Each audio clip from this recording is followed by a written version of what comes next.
All right. Here we go. Good damn morning. Hi, everybody. Welcome to the show. Yes, late as always. I gotta start getting home from work earlier. Just things are busy this time of year, even though it's Christmas is over. We lighten up on the staff a little bit, so those of us who work there a long time work longer hours. So it's just going to be this way, where I'm going to be a little bit later in town. But it's always around 10 o'clock Eastern. Lots to do today, so I'm not going to spend a lot of time in this pre-intro. Just noting that be careful of the search terms used, because you might be put on a federal watch list. That is the name of the show today, and that's what I'm sticking with. Let's get this thing started. Johnny, turn that off. And please play the intro. Ladies and gentlemen, coming to you live from the Lucky Dog studio in a hidden location somewhere in the upper Midwest of the United States of America, it's a brother making his own way, but with all the wrong opinions. Welcome to the Morning Night Live with your host, the one and only P-Dog Knight. All right, I had to do a quick check to make sure Rumble's working. It is, so we're good today. Here we go.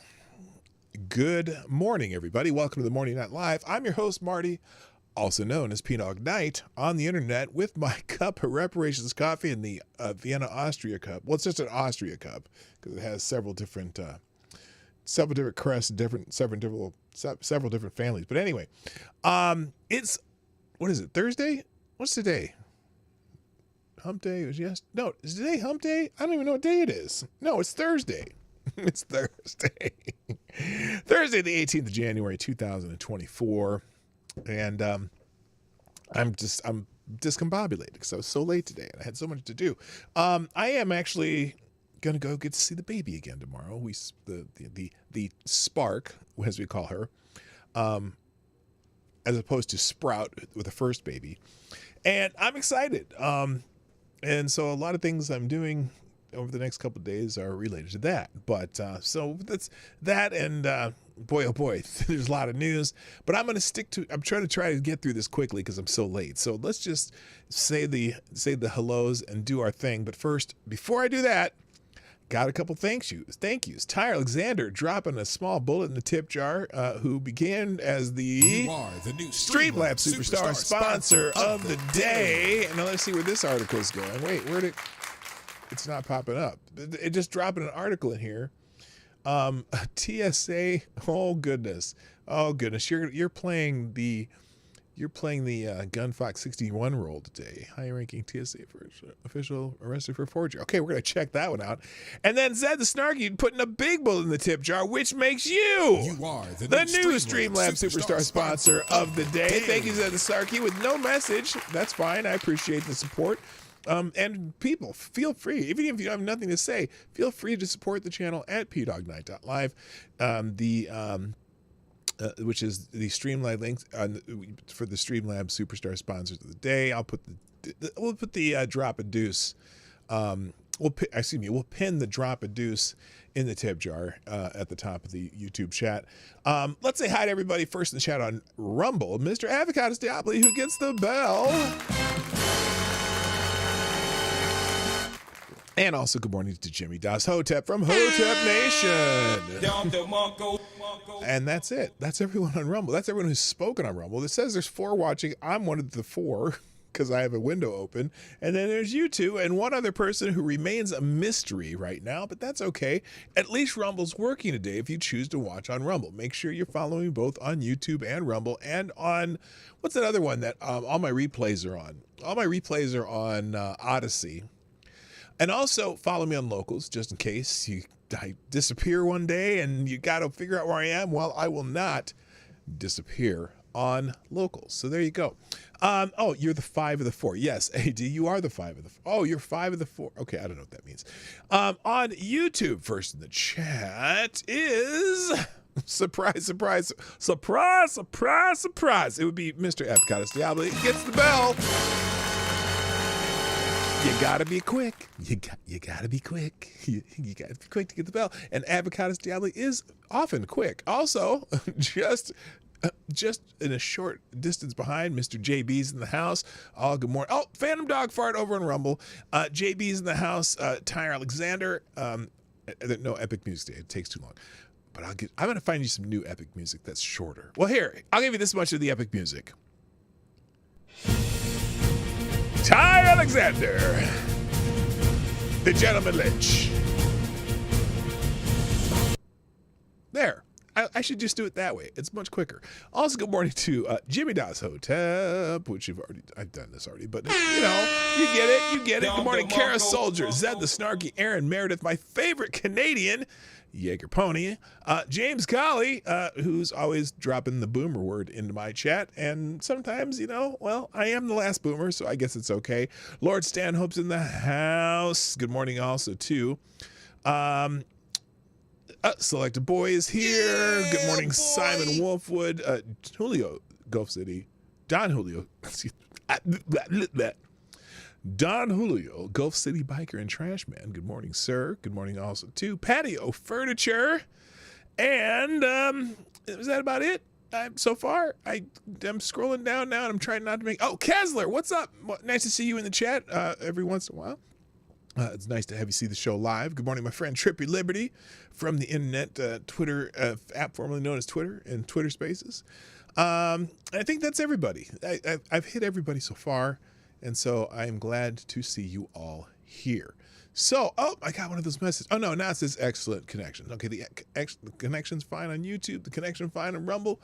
We are cooking with gas until the government bans it. All right.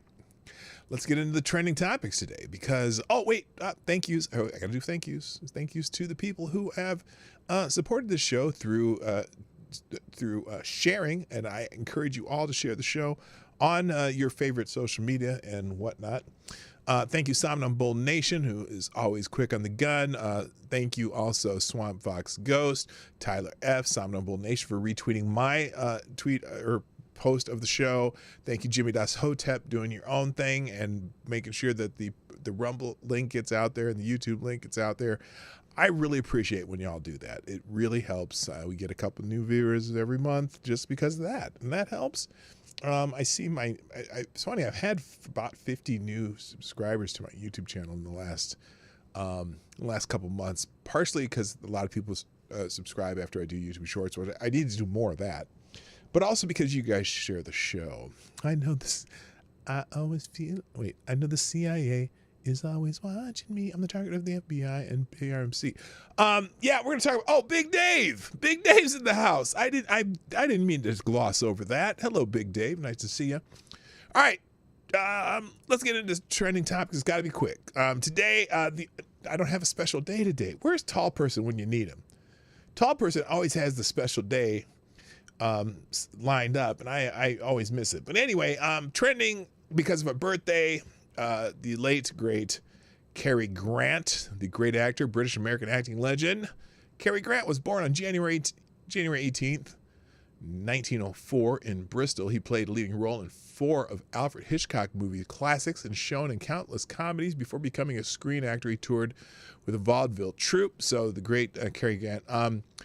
He was trying to think which Hitchcock movies he was in. He was in Rear Window, right? I want to think he was in Rear Window. I can't remember.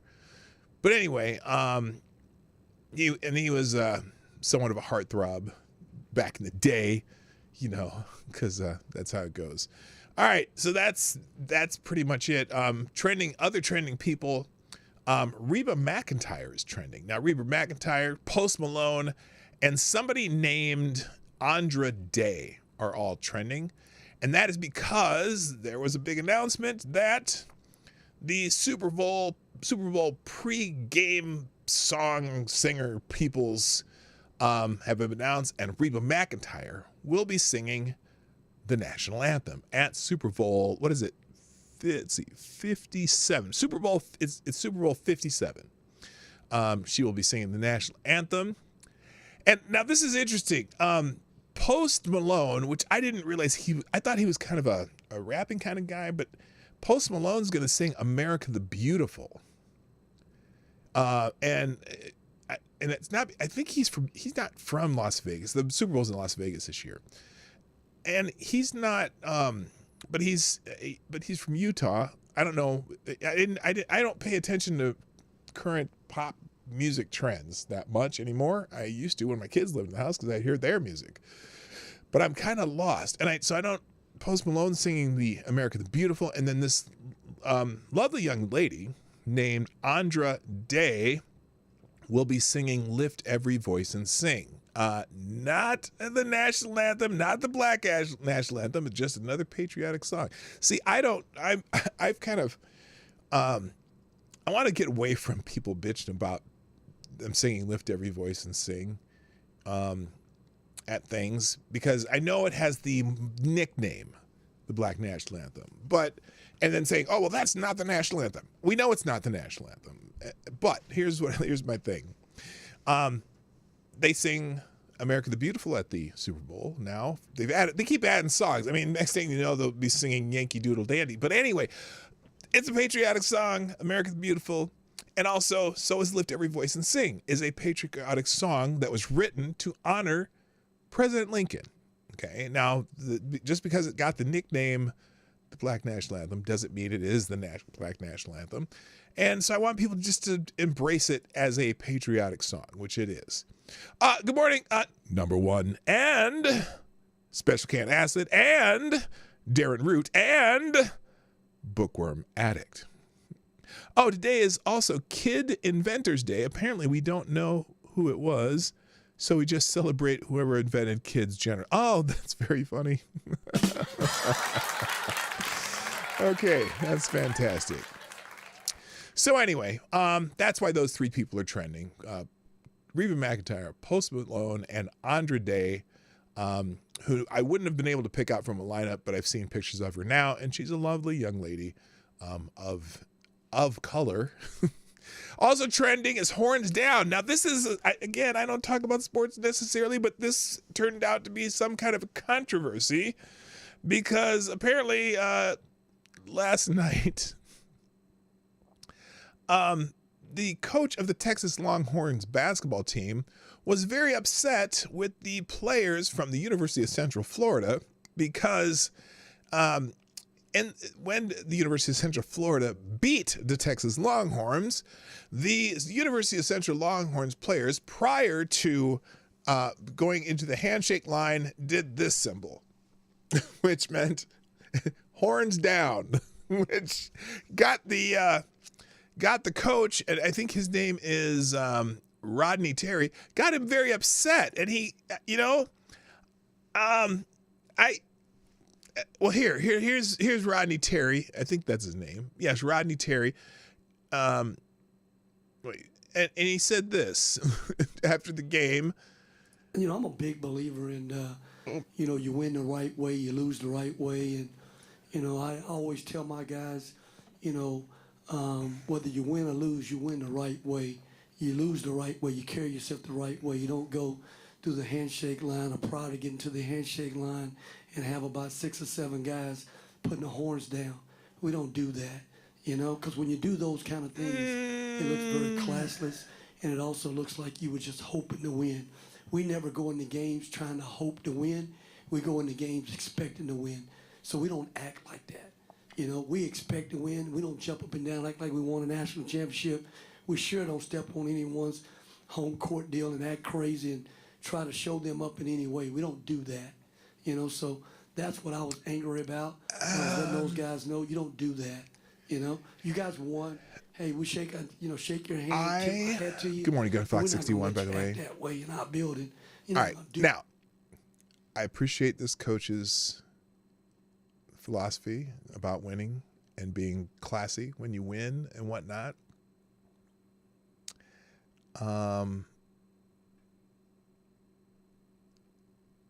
But look, I don't think this was anything to taunt necessarily the other players, they just were excited, and that's one of the things a lot of teams do when they beat the Longhorns. They go horns down, and then they went over. Now if they had been doing it while they were in the handshake line, no, they didn't do it while they were in the handshake line, and they, shook hands. So a lot of people are like, someone said this is the lamest thing I've ever heard. If you're a Texas fan, you've got to be deeply embarrassed this morning. Aren't you glad we didn't do horns down? Just kidding, we did. Yes, police, we have reports of 6 or 7 guys doing horns down. I'm just like, look, I get it. Be classy when you win, be classy when you lose. And I don't think they were doing horns down in the guys' faces. They were just in their own huddle celebrating and whatever. So that's a big controversy today, though, I guess. Moving on, Rodney Terry, we already did that. That's the coach. Pakistan is trending. And thank you, Gunfox, who mentioned here, Pakistan attack kills 9 in Iran. So who had on the leaderboard Pakistan and Iran getting into a warring conflict? So Pakistan is trending, Iran is trending, and in fact here right here, Pakistan becomes the first country to send its fighter jets and bomb Iran after October 7th. Who saw that coming? Nobody. And there's people saying, oh, Iran and Pakistan need to unite, not fight, in order to free Palestine. No. So what happened? Here's what happened. Here's the shot. I'll throw the shot up here. The shot is Iran bombs a nuclear-armed Pakistan, triggering a diplomatic crisis. This was a couple days ago, or yesterday. Nuclear-armed Pakistan, or on Wednesday, excuse me. Yeah, Wednesday. Nuclear-armed Pakistan on Wednesday warned that Iran will face serious consequences for a wanted missile strike in the Balochistan region, which killed several civilians, including children. Again, they killed children, which is awful. I mean, I'm not making fun of the fact that children died. I'm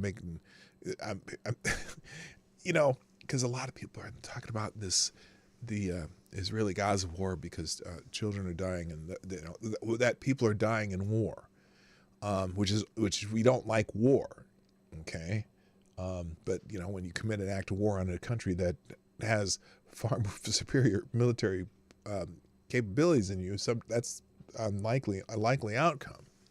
Anyway, the Iranian regime celebrated the attack as its most impressive projection of force to date, comparing the attack to airstrikes conducted by the U.S. and other Western nations against terrorist forces. Quote, Pakistan strongly condemns the unprovoked violation of its airspace by Iran and the strike inside Pakistani territory, which had resulted in the death of 2 innocent children while injuring 3 girls, they said in a Wednesday statement from Islamabad. This violation of Pakistan's sovereignty is completely unacceptable and can have serious consequences, the statement said. So Iran said that they apparently were bombing some terrorist forces that may venture into Iran or whatever. They did it over in Pakistani's land, Pakistani controlled territory. So that's the shot. Well, here's the chaser. Pakistan carries out retaliatory strikes inside of Iran. Pakistan announced on Thursday morning local time that it had carried out military strikes inside of Iran after Iran killed innocent civilians in Pakistan earlier this week during military strikes against a Pakistani militant group. Pakistan's foreign ministry said the strikes were highly coordinated and specifically targeted terrorist hideouts in Sistan o Baluchistan province of Iran. And I ran so far away. The operation, code name Operation Margbar Sarmarkar, killed numerous terrorists inside Iran, the statement said. Over the last several years, in our engagements with Iran, Pakistan has consistently shared its serious concerns about the safe havens and sanctuaries employed by Pakistani origin terrorists, calling themselves Sarmarkars. On the ungoverned spaces inside Iran, the statement said. Pakistan also shared multiple dossiers with concrete evidence of the presence and activities of these terrorists. Pakistan said Iran did not take the information seriously, did not act, and thus those terrorists have killed innocent Pakistanis. So they continued, this morning's action was taken in light of credible intelligence impending large-scale terrorist activities by these so-called Sarmakars. The statement said, the action is a manifestation of Pakistan's unflinching resolve to protect and defend its national security, blah, blah, blah, blah, blah. So, are we going to have a war between Iran and Pakistan before a war between Iran and Israel? Who would have thunk it? And like I said, some of the people online are not happy that they're fighting each other instead of the Zionists, so to speak. Now here is here's a couple other tweets about this. If Sharaf Sarif had not been entangled in false cases and arrested, Pakistan would have achieved a unique position in our world today. Our green passport would have held prestige and Pakistan would have become an Asian tiger. Okay, I don't know what that's about. That's about something else. But so it's official that military leadership consulted Imran Khan regarding Iran issue after Imran Khan approved Pakistan army launched attack against Iran. Fucking undisputed king of Pakistan. Okay, so anyway, it seems to be popping off in the Middle East in multiple fronts.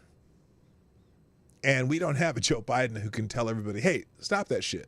Because he's probably taking a nap on the beach somewhere. And maybe it's not even his place to.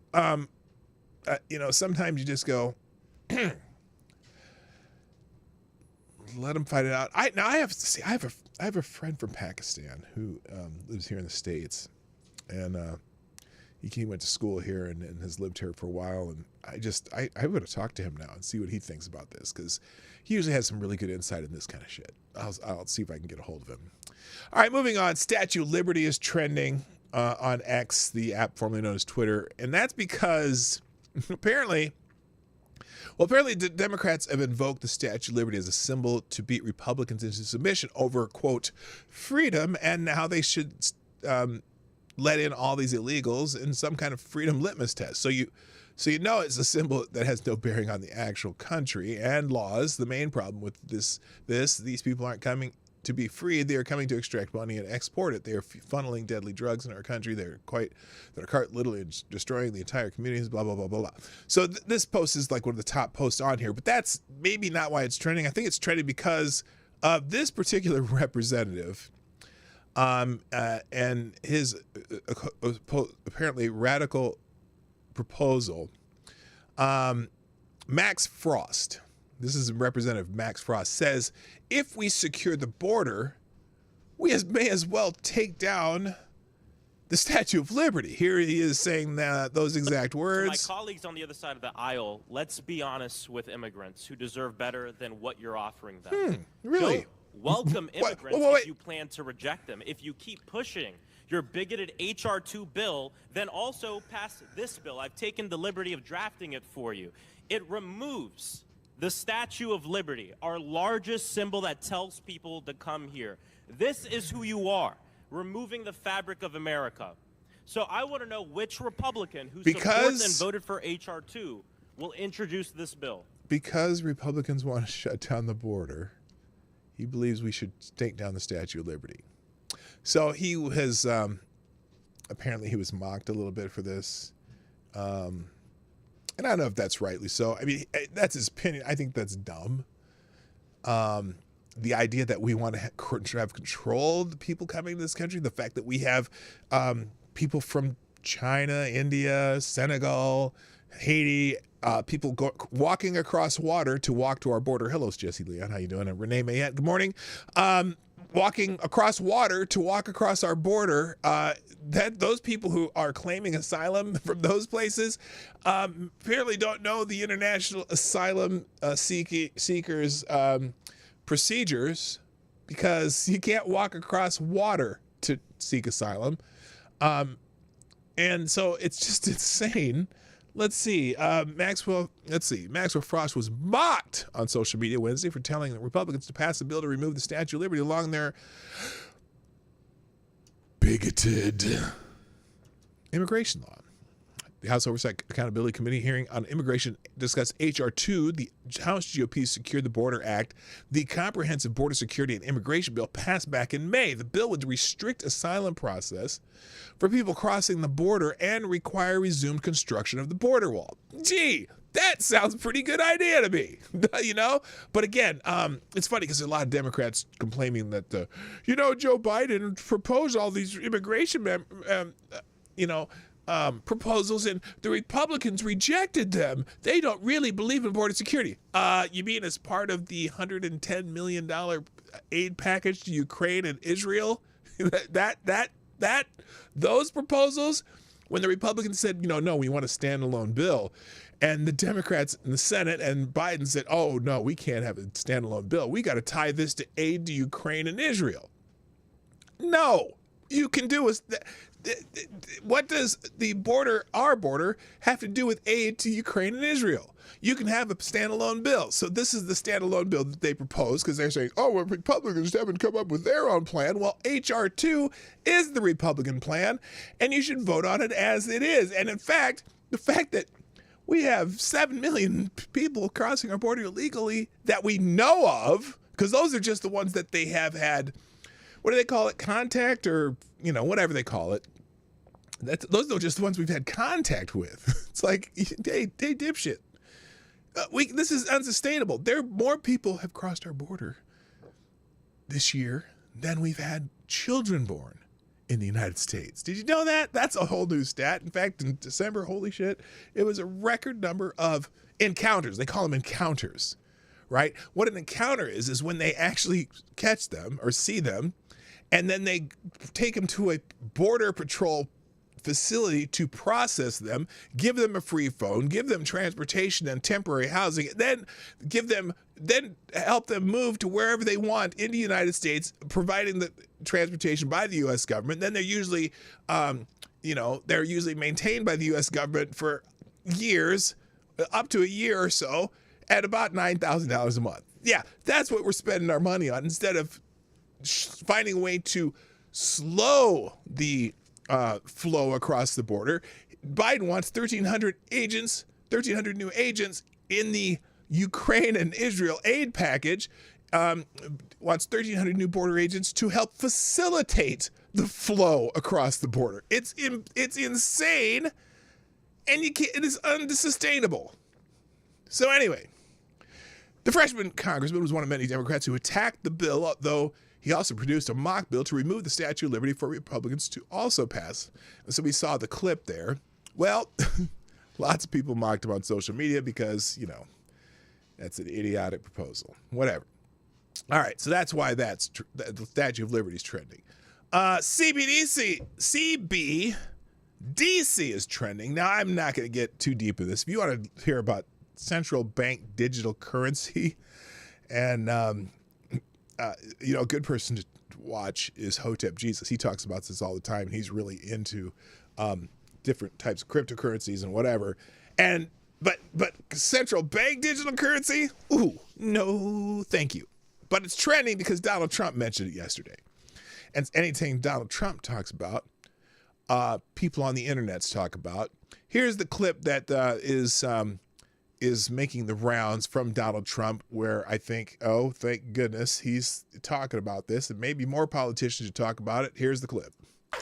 And tonight I'm also making another promise to protect Americans from government tyranny. As your president, I will never allow the creation of a central bank digital currency. You know about that? And tonight I'm also making another promise I love to hear it. I love to hear it. Now, now it's interesting because one of the DeSantis people, Christine Pushaw, who's, I think she's her campaign spokesman, who says when Trump was president, his top administration officials, including Jared Kushner, advocated for a CBDC. Did they? Trump did nothing to stop it, but they didn't do it, did they? So how do you stop something that never gets done or never even gets actually proposed? He only mentioned it now to pander to libertarians in New Hampshire. DeSantis signed a law banning CBDC in Florida. Great. And there's a few states that have done that. But anyway, so breaking, Donald Trump will never allow the Federal Reserve to create a central bank digital currency. Who else supports this? A lot of people support it, and it's a bad idea. If you want to talk about how China does social credit, and actually think about this. Here's even a better way they think about it. When the truckers had the big trucker strike in Canada, and Justin Trudeau, I mean, this is bad enough. Justin Trudeau began seizing bank accounts and shutting down people's bank accounts and whatnot. And so a lot of them had to deal in cash, which is, difficult. But imagine if it was just a central bank digital currency. They just shut down your life on a blank, gone. So, and also, the digital currency that expires, that's brilliant. Oh, you have this currency. If you don't use it, well, it just expires and you don't have it anymore. Nah, no, thank you. No, thank you. Never trust governments that much with your lives. All right, moving on. Also trending, United Airlines is trending. And United Airlines is trending for a couple reasons. One of them is because of this really cringe interview. The CEO of United Airlines was doing this interview, and he was talking about his goals for DEI, aka diversity, equity, inclusion. So here, I think this is the right one. Let's see here. Diversity. Oh, here we go. Yeah. Working into the Aviation Academy. We have committed that 50% of the class of the classes will be women or people of color. Today, only 19% of our pilots. Did you catch that? Let's play it again. We have committed that 50% of the class of the classes will be women or people of color.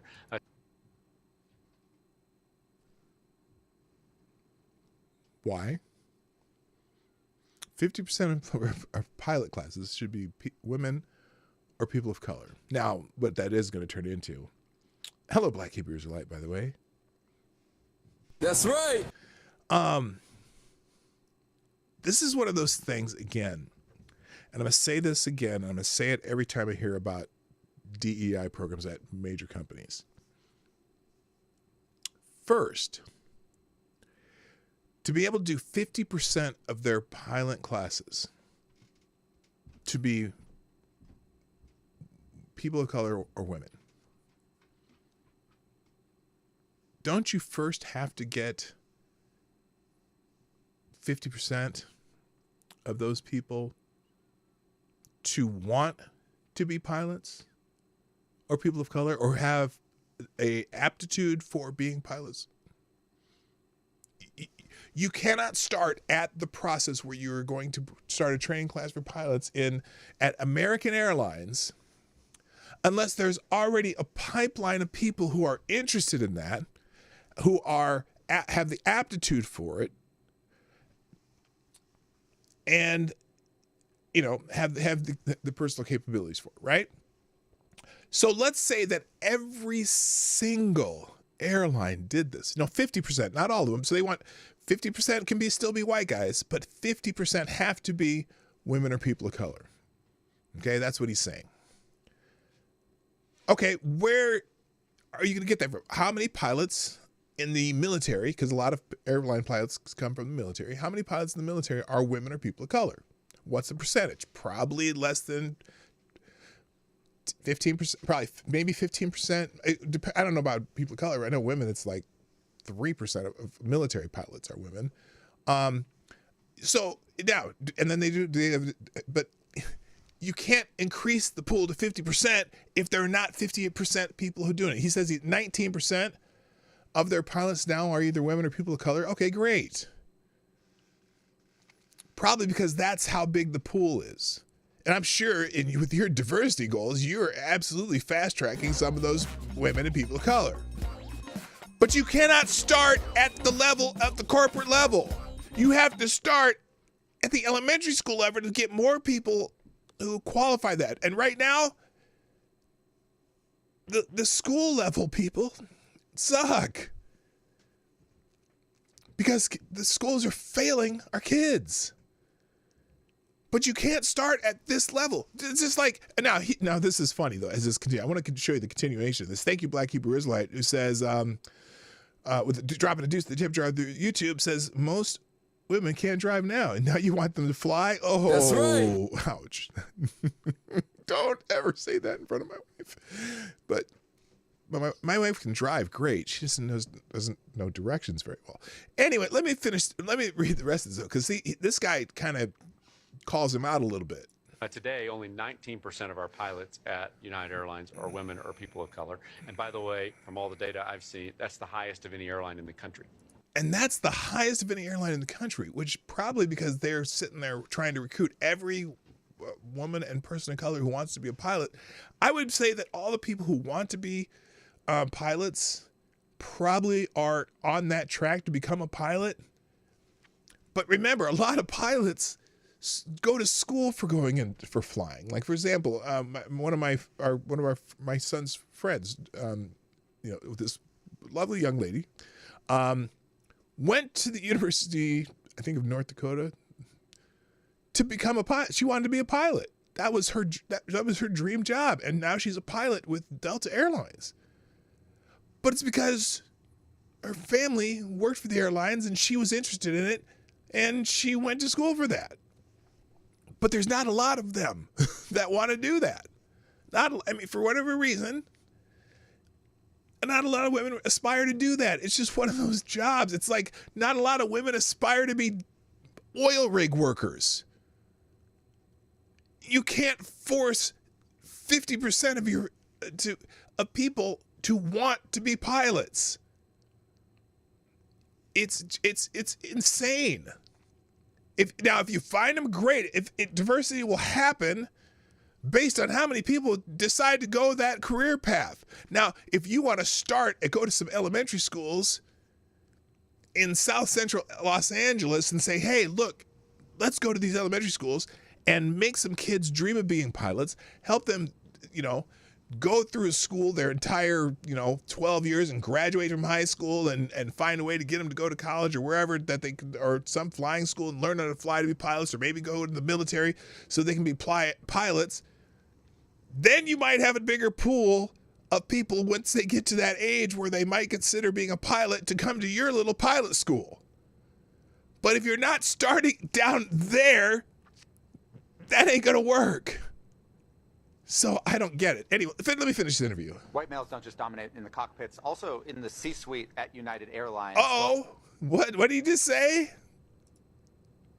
Just dominate in the cockpit. White males, because he's complaining about white males. That's basically what the CEO is saying, right? That there's too many white males. Well, I want people who can fly airplanes. I don't give a fuck what color their skin is. Anyway. All the data I've seen, that's the highest of any airline. Listen to this. White males don't just dominate in the cockpits, also in the C-suite at United Airlines. Uh-oh, what? At United, I'm proud of the diversity that we actually have in our C-suite. I think if you look around corporate America. Correct me if I'm saying though, so this was just based off your website, the people you list as executives, but out of 11 people, 3 are women. I believe 1 is a person of color. Now, this is the same thing. Okay? So now he kind of calls them out. Yeah, well, your board of directors, it's out of 11 men, only 3 are women and 1 person of color. Well, it's almost 40%. Almost 40%, I should say. But who cares? Now, how many people want to go to the career path of being on the board of directors of your airline that are women or people of color? How many people go that far, that are that driven to the career path? Now, there are some. But again, if you are trying to find a pool of people who are possibly to be on your board of directors, it has to be from a pool of people who've worked their way through the system. Or you're just going to pluck out people because they might have the credentials and they'd be on your board of directors. But guess what? I'll bet you that person, the black person on that board of directors of United Airlines, I'll bet you that person probably could rack up positions on board of directors of 40 or 50 companies at the same time if they wanted to, because they happen to fit the diversity goals of all these companies' board of directors, and there's not the pool percentage-wise is not as much for people of color, so to speak, and or women. Now, women, sure, maybe, but still, people who work their way through the systems, a lot of women who drop out of the workforce, or at least temporarily, to have kids. Now, whether that's a good thing or bad thing, according to whoever I'm talking to, I think it's a fine thing. I think people should raise their children. But it's not because they don't want to. Maybe some people don't like to work that many hours.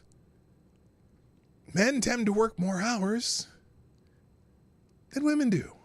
So this is crazy that we're going to make 50% of our pilot training courses women and people of color. What if you can't find that many people who even want to be in your pilot training courses? Well, we're going to jam them in there anyway. We'll find someone off the street. We'll find some guy washing the windows on your car in New York City or something. We'll find somewhere. Now, again, like I said, you can't start at that level. You have to start at kids in elementary school to make them even think that being a pilot would be a possibility.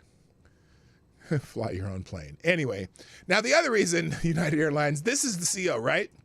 The other reason this is trending, though, is because the same CEO also happens to be a drag queen. Apparently, this is the CEO of United Airlines, Scott Kirby, who is behind the push to promote diversity, equity, and inclusion, and previously had drag queens appear in a United ad. In his spare time, he dresses up as a woman. So here's the same CEO. Now, I can't confirm this, and I think this might have been just a spoof one-time thing, but yeah. I guess he dressed up like a drag queen once.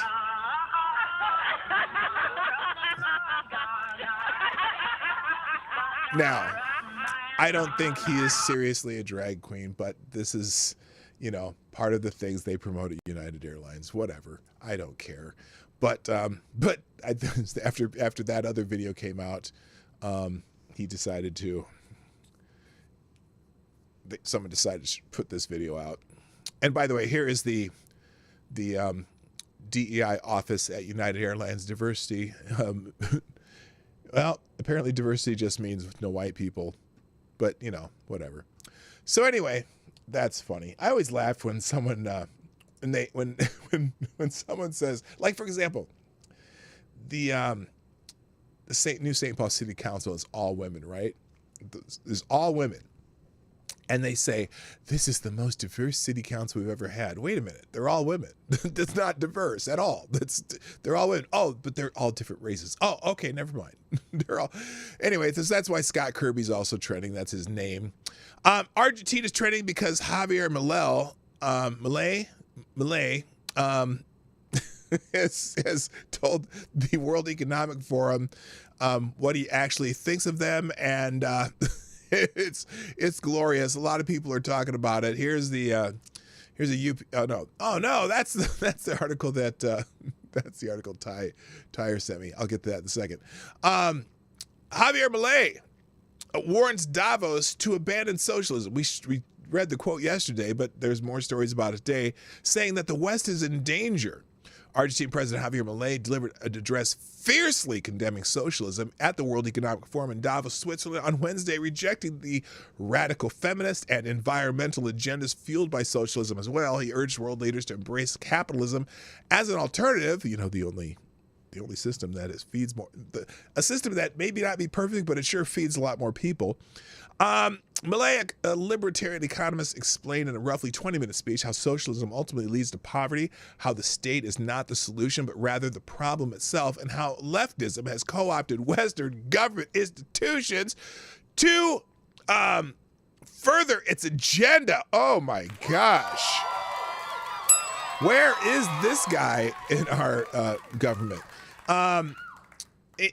In his Wednesday speech was Milei's first international address since taking office in December. Quote, I am here to tell you that the West is in danger. It is in danger because of those who are supposed to uphold the values of the West find themselves co-opted by a worldview that inexorably leads to socialism and consequently to poverty.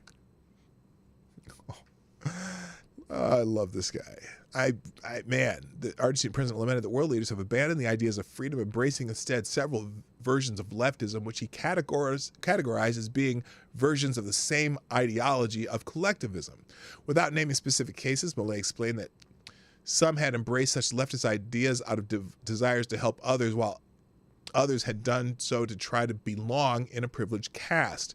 We're here to tell you that the collective experiments are never the solution to problems that afflict the citizens of the world, but on the contrary, they are their cause. Believe me, there is no one better than us Argentines to bear witness to these two issues. And then he continued by recounting how Argentina, having become the world power in the 1860s, had seen itself become impoverished over the past 100 years by embracing a collectivist ideas. They say that capitalism is bad because it is individualistic and that collectivism is good because it is altruistic, and consequently they strive for social justice. But this concept, which in the first world has become fashionable in the last decade, has been constant in my country's political discourse for more than 80 years. The problem is that social justice is not only not fair, but it also does not contribute to the general welfare. On the contrary, it is an intrinsically unjust idea because it is violent. It is unjust because the state is financed by taxes, and taxes are levied coercively. Or can any of us choose not to pay taxes, which means that the state is financed through coercion, and the greater the tax burden, the greater the coercion. So you can read the whole thing in the Breitbart article here. It'll be in the links. This is it right here. And so on and so forth. And then let's see, where is it? Oh, and finally, the last trending thing, Jamal is trending. Now, two things about Jamal is trending. One, because Jamal the fireman Bowman and 8 other members of Congress are pushing for a reparations bill, which will cost $14 trillion. When asked how they'll pay for it, Bowman said, "We'll spend it into existence." I don't know what that means. Bowman is also calling on the incarcerated to have the right to vote because of equity. And he says this hill will fix the racial wealth gap in America. No, it won't. Steal from some and give it to the others. I don't talk about reparations much. I am very conflicted about it. It seems like, well, never mind. I'm not even going to. Who knew the federal government, though, could spend into existence? Why are we paying taxes if they can do that? That's just it. He thinks that you can just print money. But they kind of like they've done for Ukraine, I got to admit. But a $14 trillion bill, can you say hyperinflation? I knew you could. Now, the other reason the name Jamal is trending is because something Matt Gaetz said in discussing the prospects for the GOP and the MAGA movement. And that is, where is it here? Let me put this on the screen so you can see it. It's hard to fit his big head on here. And this is what he said. Trump is surging in polls despite legal battles. Here's what he said. What I could tell you is, like, for every Karen we lose, there's a Julio and a Jamal ready to sign up for the MAGA movement, and that bodes well for our ability to be more diverse and to be more durable as we head into what I could. Now, what's interesting about this statement? Different people are taking this in different ways. Now, Ron Filipkowski and other Democrat shills. Let's see, where is it? Well, first of all, this is about Jamal Bowman. Representative Jamal Bowman is asking for white Americans to pay blacks $14 trillion in reparations. He's one of 9 backers of H.R. 414, establishing that the U.S. has a moral and legal obligation to provide reparations for the enslavement of Africans and its lasting harm on the lives of black people in the United States. Bowman's plan is to eliminate the wealth gap between black and white Americans. It might be possible for it to be paid out over 5 or 10 or 20 years. This is what he said. You could take that $333,000 and break it up into monthly checks over X amount of time. There are creative ways to do the right thing and do what needs to be done. It's I haven't read it yet. We'll talk about it a little more tomorrow because I'm going to read it and try to figure out what the hell he's saying here. But apparently he's saying 300. I haven't heard the $333,000 argument. Does that mean for every black, well,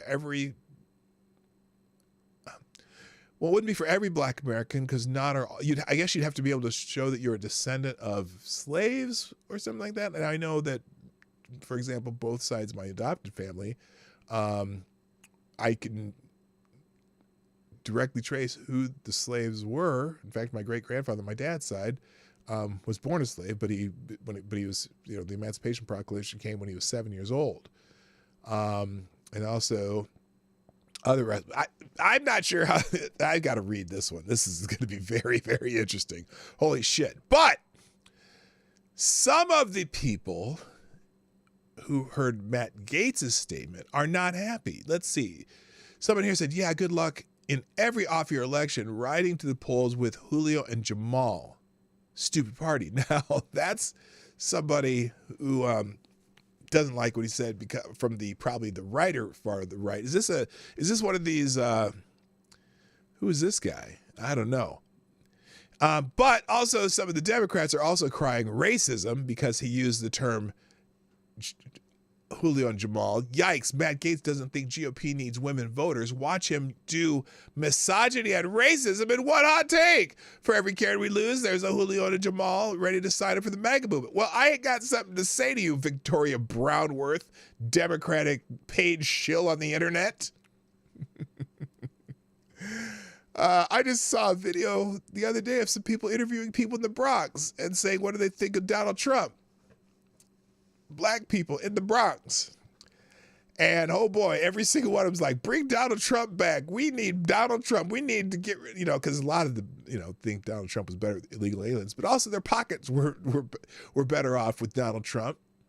And so there you go. All right, let's get I'm going to grab, let's get Tyre's article here, and then I got a couple more, and then we got to go. The main topic, and we got to go. Here's the article from Tyre Alexander sent me. From the United Press International. Apparently a high-ranking TSA official has been arrested for forgery. Top-ranking Transportation Secretary Administration official has been arrested on charges of exploiting a family member with dementia.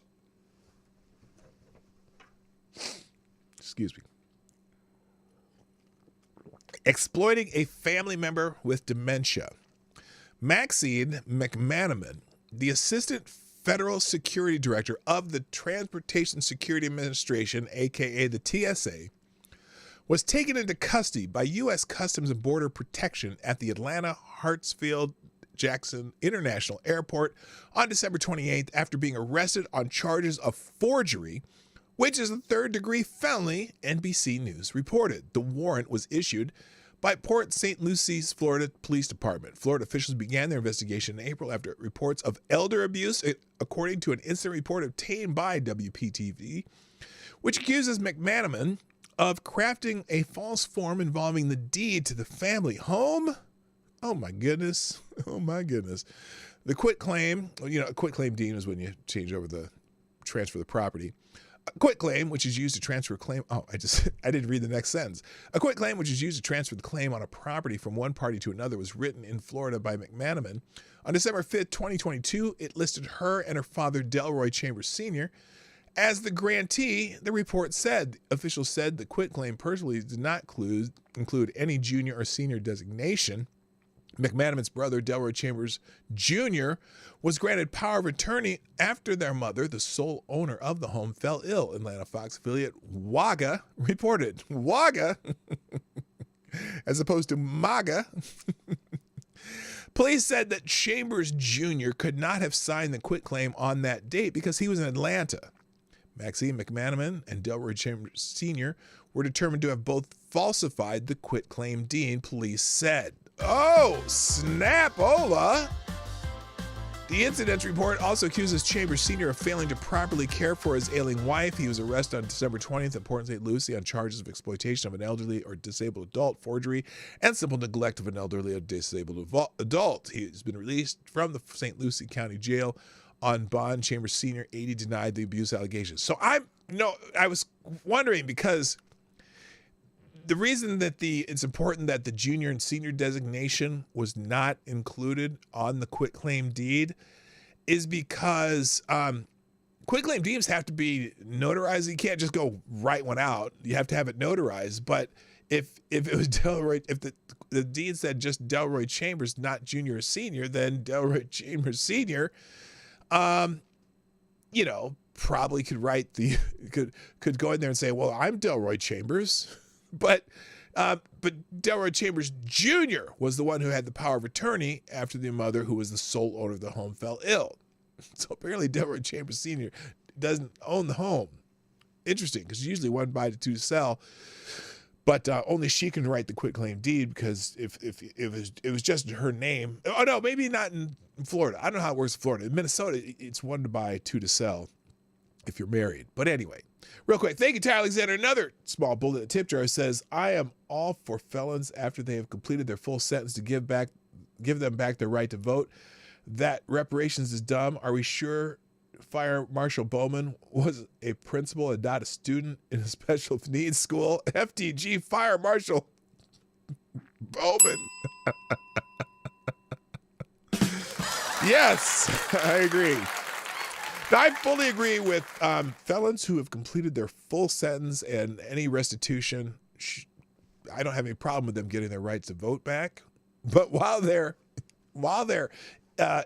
currently serving their sentences, that's what Democrats want to be able to people in jail to vote.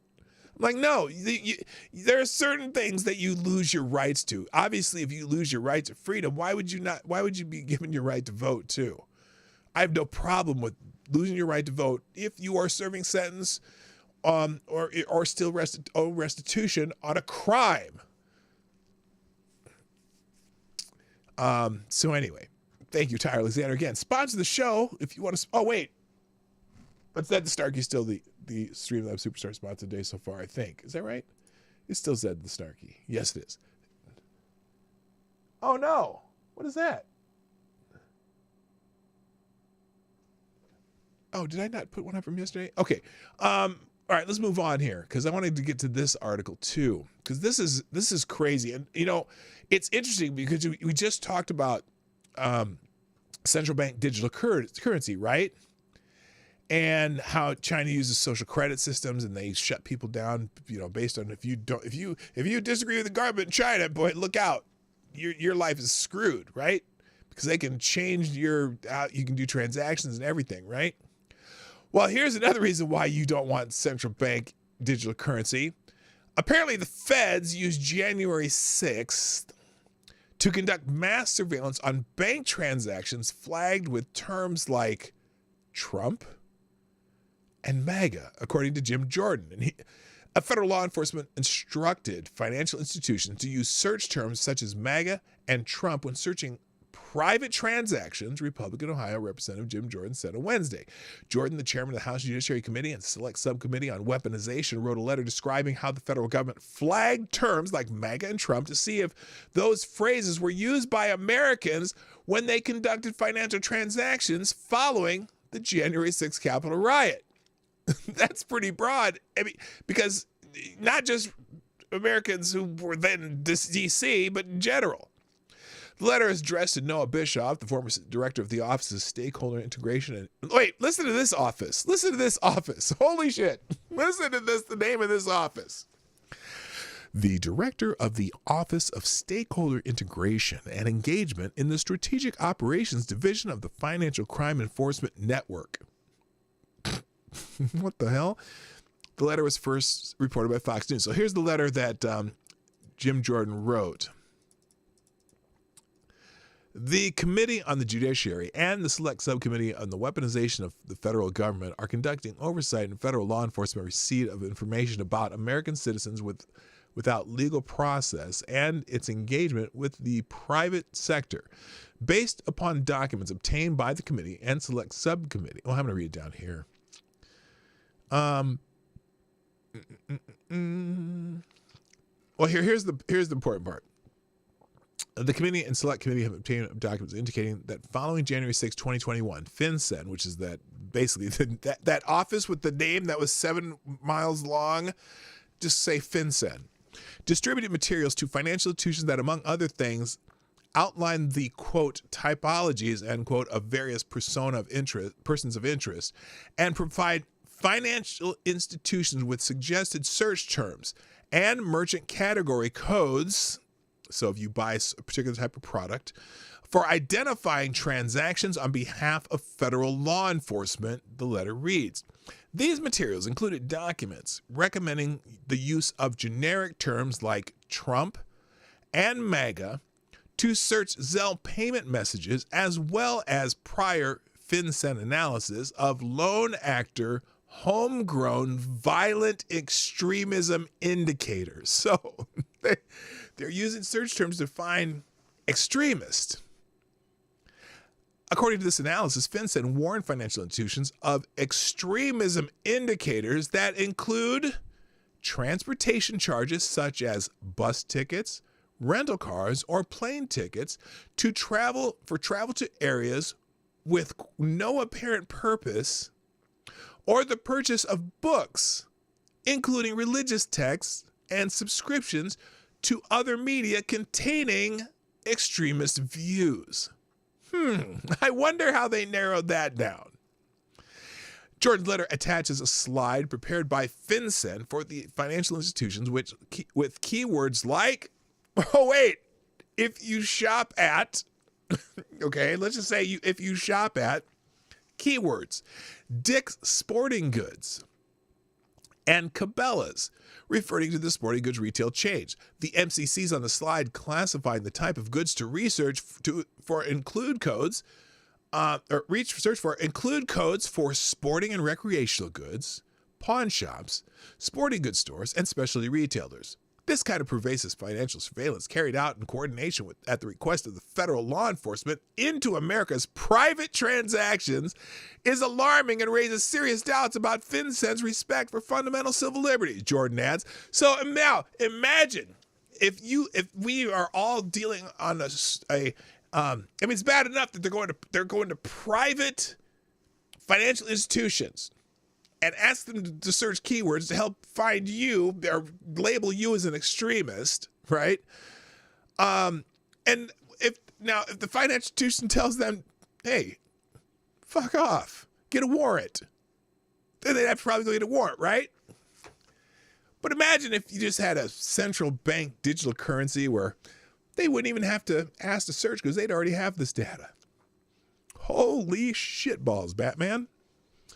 Jordan wrote a similar letter to FBI Director Christopher Wray because of the FBI's alleged communication with the Bank of America related to the specific search terms necessary to track down individuals who made financial transactions in the Washington, D.C. area between January 5th and 7th, 2021. Jordan is seeking transcribed interviews with Bischoff and senior FBI official Peter Sullivan and an official inside the Bureau's Strategic Partnership Engagement section. So,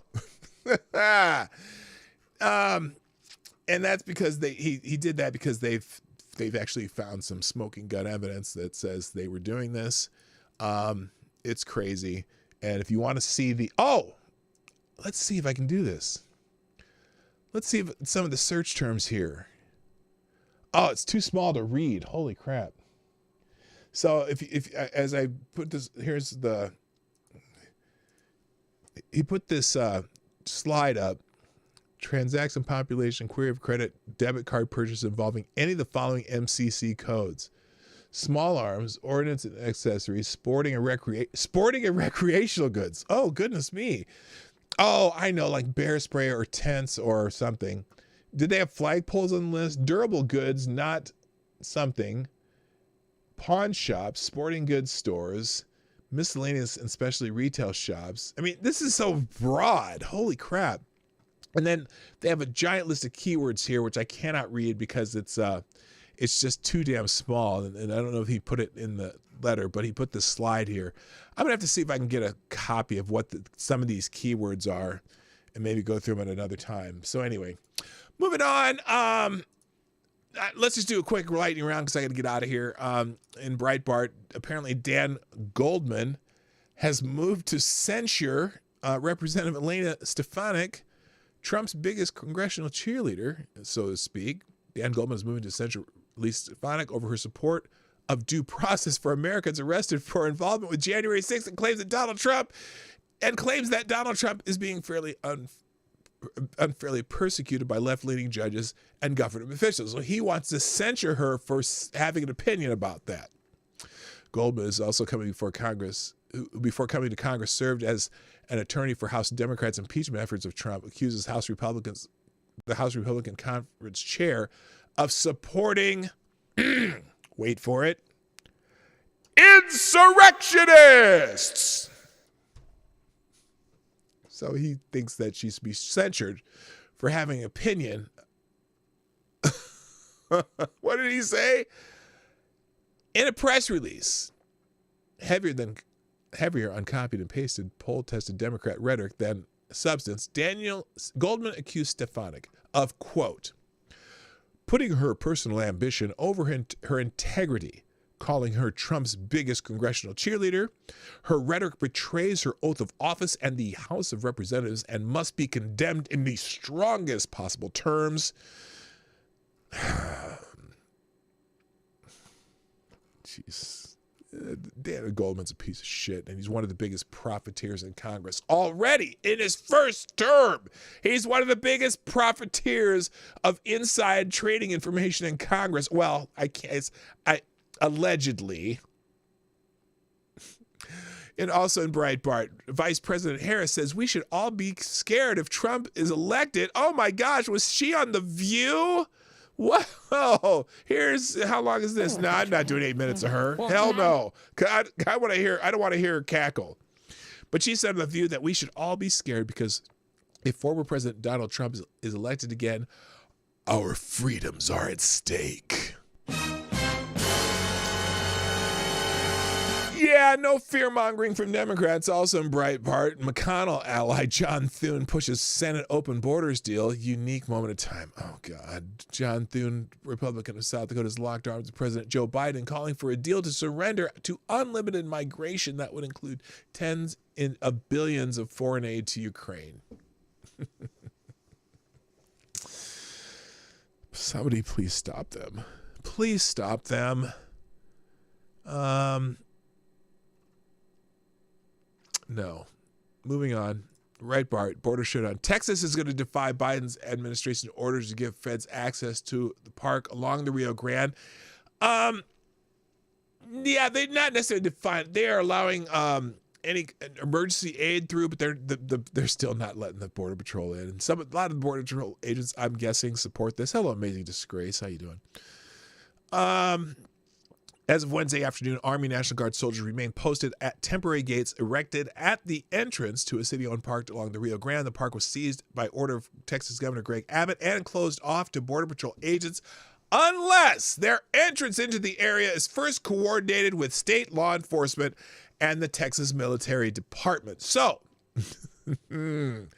what's happening is Texas is saying, no more. We are not. It's going to be illegal for you to cross over into our state if you are not doing it through legal means. And so he's saying, fuck it.